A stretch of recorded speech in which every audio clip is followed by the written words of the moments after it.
საარჩევნო დაპირებები, რას გვპირდებიან პოლიტიკური პარტიები არჩევნებში გამარჯვების შემთხვევაში.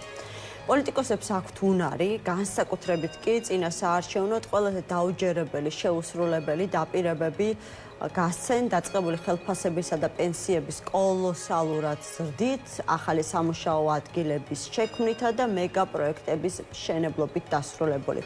ვინ რას გპირდებათ და რამდენად უწერია ამ დაპირებებს ასრულება, ამის შესახებ გურამ ბააკაშვილი ჯეოქეისის ეკონომიკური მიმართულების მკვლევარი საუბრობს, ანუ ჩვენ ფაქტობრივად გამოგვივიდა წინა საარჩევნო ეკონომიკური დაპირებების ანალიზის მეორე სერია. პირველ გადაცემაში ჩვენ განვიხილეთ კოალიცია ერთიანობა ნაციონალური მოძრაობის ეკონომიკური დაპირებები, ახლა დადგა სხვების ჯერი. რას პირდება ხალხს ძლიერი საქართველოს, სადაც ლელო შედის, თავისუფლების მოედანი, ხალხისთვის, ალეკო ელისაშვილი და რამდენად შეიძლება მაგალითად 200,000 ახალი სამუშაო ადგილის შექმნა, 1000 ლარიანი პენსიის გაცემა, მეგაპროექტების მშენებლობის შესრულება რაღაცა მოკლე ვადებში და ასე შემდეგ. კეთილი, მოგესალმებით, გალბატონოებმა, მადლობა კიდევ ერთხელ გადაცემაში მოწვევისთვის. კი ბატონო, რომ დავიწყოთ ლელოს საარჩევნო პროგრამის ეკონომიკური ნაწილის შეფასებით, საკმაოდ მოცულობითი არის ილიას გზა, როგორც ეწოდება მათ საარჩევნო პროგრამას, დაახლოებით 70 გვერდიანი საარჩევნო პროგრამა არის, საიდანაც, რა თქმა უნდა, ჩვენ შევაფასეთ ეკონომიკური მიმართულება და განვახორციელოთ ეკონომიკური ანალიზი. თქვენ სწორად აღნიშნეთ, რამოდენიმე საკვანძო საკითხი არის, რომელიც ყველაზე მნიშვნელოვან, ესე ვთქვათ, კატეგორიას განეკუთვნება. ეს არის სამუშაო ადგილები, ეს არის საინვესტიციო ხედვა და ეს არის ასევე 1000 ლარიანი პენსიის საკითხი. პირველი რომ დავიწყოთ 200,000 სამუშაო ადგილით. რა თქმა უნდა, დაპირება ძალიან საინტერესო არის. გამომდინარე იქიდან, რომ დღეს უმუშევრობის დონე საქართველოში 16.6%-ია, რაც შეადგენს დაახლოებით 271,000 ადამიანს. შესაბამისად, 200,000 ახალი სამუშაოს შექმნის საკითხი, რა თქმა უნდა, მიმზიდველად გამოიყურება ეკონომიკური განვითარებისთვის. თუმცა, პირველი რითიც დავიწყებდი, არ არის აღწერილი დროითი მაჩვენებელი. არ ვიცით ჩვენ ლელო 200,000 სამუშაო ადგილის შექმნას რა დრო უნდა მოანდომოს აღნიშნულმა პარტიამ. მეორე, უკვე კონკრეტული ინდიკატორები, რის მიხედვითაც პარტია უნდა მივიდეს იქამდე, რომ 200,000 სამუშაო ადგილი შეიქმნას. პირველი, რაც პარტია საკუთარ პროგრამაში აქვს იდენტიფიცირებული, ეს არის ანაკლიის სპორტის საკითხი. მოგეხსენებათ, რომ დღეს ანაკლიის სპორტის მშენებლობის უფლება ჩინურ-სინგაპურულ კონსორციუმს აქვს მოპოვებული. შესაბამისად, აი რამოდენიმე დღის წინ მამუკა ხაზარაძის განცხადების შემდგომ გამოჩნდა, რომ ისინი აპირებენ ტენდერის ხელახლა გამოცხადებას, ანუ აღნიშნული კომპანიის ჩანაცვლებას ფაქტობრივად და პრაქტიკულად და სხვა, ესე ვთქვათ, საინვესტიციო კომპანიის მოზიდვას. შესაბამისად, პირველი, რაც აუცილებლად უნდა აღინიშნოს, ეს ყველაფერი დროითი კუთხით საკმაოდ მცირე დრო ამ ყველაფერს არ დასჭირდება. მეორე, ანუ ეს ერთი რომ გავიაროთ ეს ჩანაცვლების საკითხები და სულ რომ დადებით კონტექსტში შევაფასოთ, თავად პორტის მშენებლობა სჭირდება 3-4 წელიწადი სტანდარტულად იმ მოცულობის სპორტს, რა მოცულობის პორტის ანაკლია არის და ცოტა რთულად არის წარმოსადგენი ანაკლიის სპორტი დავაკონვერტიროთ პირდაპირ სამუშაო ადგილების განვითარებასთან, რომს დავაკონვერტიროთ და ყველაზე რაც ოპტიმალური ვარიანტი ჩვენ რომ წარმოვიდგინოთ. მოცემული იქ მოგგვინეთ 16,000 ახალი სამუშაო ადგილი უნდა შეიქმნას ხოლმე ამ პორტის პროექტის განხორციელებით, იმიტომ რომ მარტო პორტს ხომ არ მოიცავს მთლიანად ანაკლია სითის მოიცავს. კი ბატონო. 16,000 შესაბამისად წარმოადგენს 8% იმ 200,000 სამუშაო ადგილის. ამასთან ერთ ხაზგასასმელი ფაქტორი არის, რომ მეგაპროექტებად ასევე პარტია მოიაზრებს ხედვებს და იდეებს, როგორიც არის მაგალითად ქუთაისის ლოგისტიკურ ცენტრად, ლოგისტიკურ და ფინანსურ ცენტრად ქცევა და სხვადასხვა რეგიონებს ახლა რომ არ ჩაუყვეს სხვადასხვა დატვირთვის ცენტრებად, ესე ვთქვათ, კონვერტირება და განვითარება.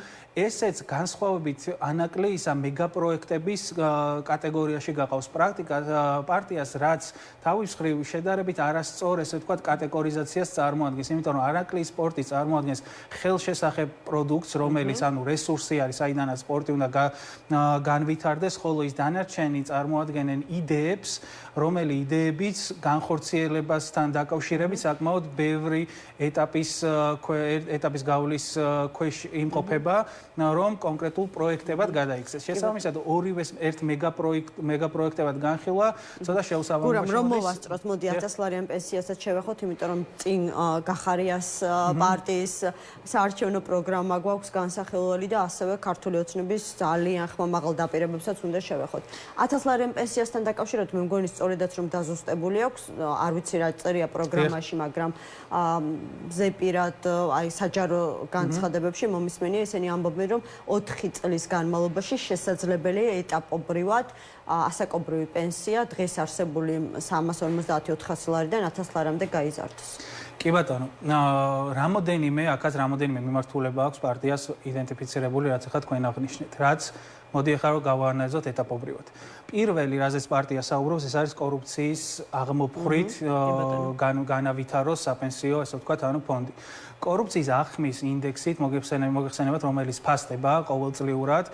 საქართველოს ესეთი რაღაც რადიკალური პროგრესი არ გააჩნია, თუმცა ის პროგრესი, რაც ქონდა ქვეყანას, ყოველწლიურად ნარჩუნდება, მიუხედავად სხვადასხვა გამოწვევებისა. გამოწვევები არსებობს, მაგრამ დადებითად ფასდება კორუფციის აღქმის ინდექსის კუთხით საქართველოს რეგიონში მოწინავე არის. ამასთან ეხება ბიუროკრატიული ხარჯების შემცირებას და აქ მოყავს ორი საკმაოდ საინტერესო მიმართულება. ერთი არის ინფრასტრუქტურის სამინისტროს ხარჯების შეკვეცა და მეორე არის საზოგადოებრივი მაუწყებლის ხარჯების შეკვეცა. საზოგადოებრივი მაუწყებლის ხარჯები, ახლა ხაზგასმით მინდა აღვნიშნო, წლიური ბიუჯეტი საზოგადოებრივი მაუწყებლის არის 106 მილიონი. შეკვეცის ახლა ეკონომიკაში ვინც ერკვევა, შეკვეცა ჩვენ ვიცით მაქსიმუმ დაახლოებით 20%-იანი 30, მაგრამ ყველაზე ოპტიმალურ ვარიანტში რომ შევხედოთ და 50%-ით რომ შეკვეცოს, მივიღებ დაახლოებით 53 მილიონ წლიურ, ესე ვთქვათ, გამოთავისუფლებულ ხარჯს. რაც დაახლოებით 0.5%-იც არ არის, რომ გადავანაწილოთ თვიურ მაჩვენებელზე, იმიტომ რომ 1000 ლარიანი პენსიის შემთხვევაში 838 მილიონი ლარი უნდა იყოს თვიური ბიუჯეტი საპენსიო ფონდის. ამასთან ეხება ინფრასტრუქტურის სამინისტროს ბიუჯეტის შეკვეცას, რომელიც მეორე მხრივ ასევე პარტია ეხება 6 და აიდენტიფიცირებს 6 მსხვილ ინფრასტრუქტურულ პროექტს საკუთარ პროგრამაში, რაც თავის მხრივ შეუსაბამობაში მოდის აი 6 მსხვილი ინფრასტრუქტურული პროექტი და მეორე მხრივ ინფრასტრუქტურის სამინისტროს ბიუჯეტის შეკვეცა და ამასთან ეხება აზარტული თამაშების უფრო მეტად დაბეგვრას. მაშინ, როდესაც 15%-მდე არის დღეს გაზრდილი მოგების გადასახადი და სულ რომ პლუს მაგალითად 5%-ით კიდე დაემატოს დაბეგვის 25%-მდე უნდა გაზარდოს. თუნდაც 10%-ით რომ დაემატოს, მაგალითად გამოდის 5% არის 140 მილიონი ლარი იქნება ის სხვაობა, 140 მილიონის სხვაობა, რომელიც მაგალითად წლიურ, ეს ხო არის მოგების გადასახადი, ხო წლიურად ითვლება, შესაბამისად 170 მილიონი ლარი უნდა განანაწილდეს 12 თვეზე, ხომ? რაც ასევე ძალიან დაბალ მაჩვენებელს წარმოადგენს იმისათვის, რომ 1000 ლარიან პენსიაზე რაიმე სახის გავლენა მოახდინოს. ასევე არის სხვადასხვა, ესე ვთქვათ, მცირე საკითხები, რომელიც ეს სამი მიმართულება იყო, რომელიც ყველაზე მნიშვნელოვანს არის. გახარიაზე გადავიდეთ, რას პირდება ასევე თუ შეიძლება ძალიან მოკლედ შევეხების საინვესტიციო საკითხს და ერთ ფაქტორს გამოვყოფ მხოლოდ პროგრამასთან მიმართებაში, რა დროსაც ლელო საუბრობს 6 მილიარდიანი ინვესტიციის მოზიდვაზე, რომელიც საიდან 3 მილიარდი უნდა გადანაწილდეს მაგალითად გრანტების გაცემაზე, ინოვაციების ხელშეწყობაზე და მცირე და საშუალო ბიზნესების განვითარებაზე. ყველაზე მაქსიმალური ნიშნული იყო 2.4 მილიარდი პირდაპირ უცხოური ინვესტიცია საქართველოში. ამასთან გლობალურად 2%-ით არის შემცირებული და 6%-ით არის შემცირებული პირდაპირ უცხოური ინვესტიციები აზიის რეგიონში განვითარებად ქვეყნებში. შესაბამისად 6 მილიარდიანი ინვესტიციის მოზიდვა აი ამ ეკონომიკური მდგომარეობის ფონზე პლუს კიდე მაშინ, როდესაც 2.4 იყო ყველაზე მაქსიმალური ნიშნული 2021 წელს საქართველოში, საკმაოდ ესე ვთქვათ ამბიციურ და დაუჯერებელ ფაქტორს წარმოადგენს. ხა რაც შეეხება გახარიას შემთხვევაში განსხვავებით თითოეული ოპოზიციური პარტიისა, აღსანიშნავია, რომ მათი პროგრამა არის დაბალანსებული და ისინი არ ეხებიან ისეთ პოპულარულ ბჭყალებში პოპულარულ დაპირებებს, როგორი დაპირებების მარკეტინგულად ძალიან კარგად ჟღერს.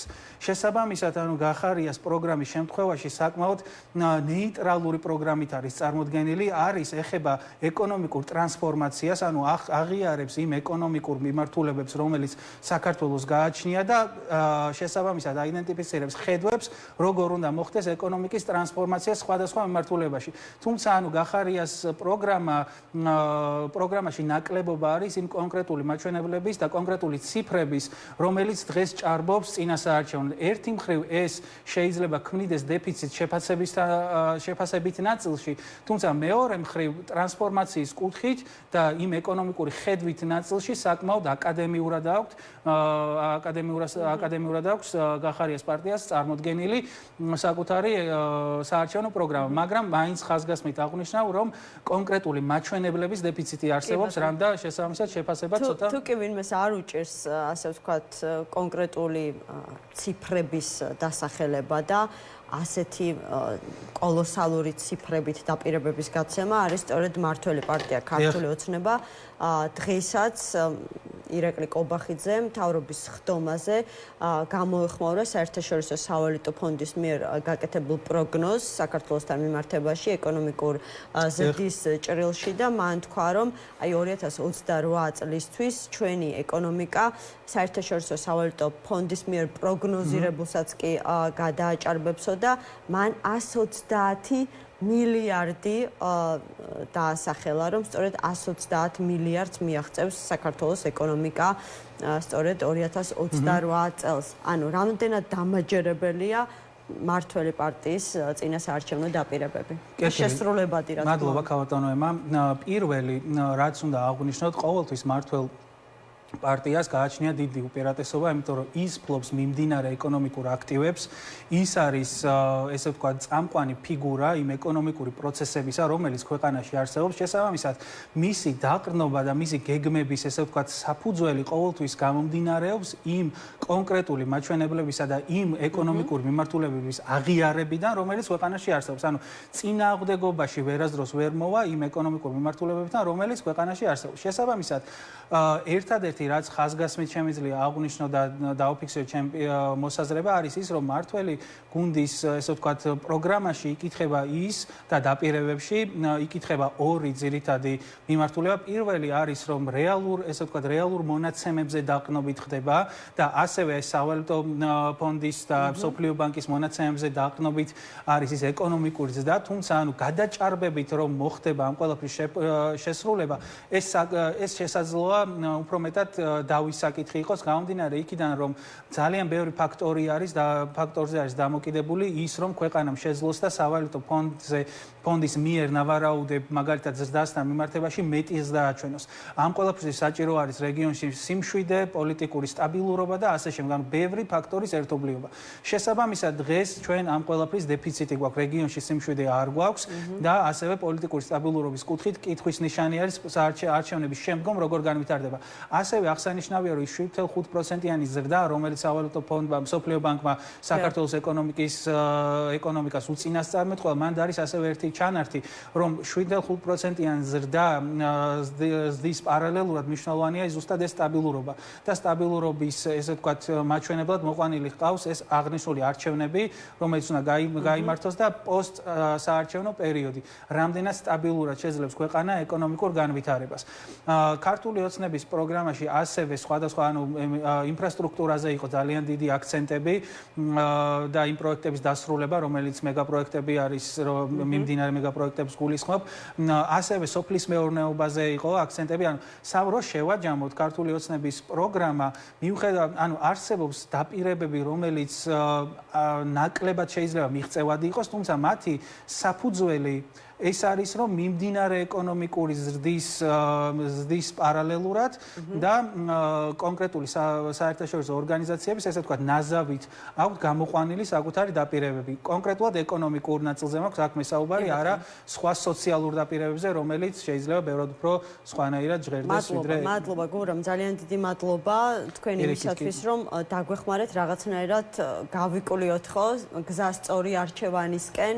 აი ამ პოლიტიკურ ხმამაღალ პოლიტიკურ დაპირებებში მე ძალიან კმაყოფილი ვიქნები თუ კი ჩვენი ეს ორნაწილიანი გადაცემა, სადაც თქვენ შემოგთავაზეთ პოლიტიკური საარჩევნო პროგრამების ეკონომიკური ანალიზი ამ მომრჩეველს დაეხმარება 26 ოქტომბერს სწორი არჩევანის გაკეთებაში ამა თუ იმ პოლიტიკური ძალის სასარგებლოდ გურამ ბააკაშვილი ჯეოქეისის ეკონომიკური მიმართულების მკვლევარი იყო ჩვენი გადაცემის სტუმარი. სულ ეს იყო ამ დროისთვის გადაცემა საქმე დაგებრუნდება თეთერში უკვე მომავალ კვირას იმედია მშვიდობა იქნება.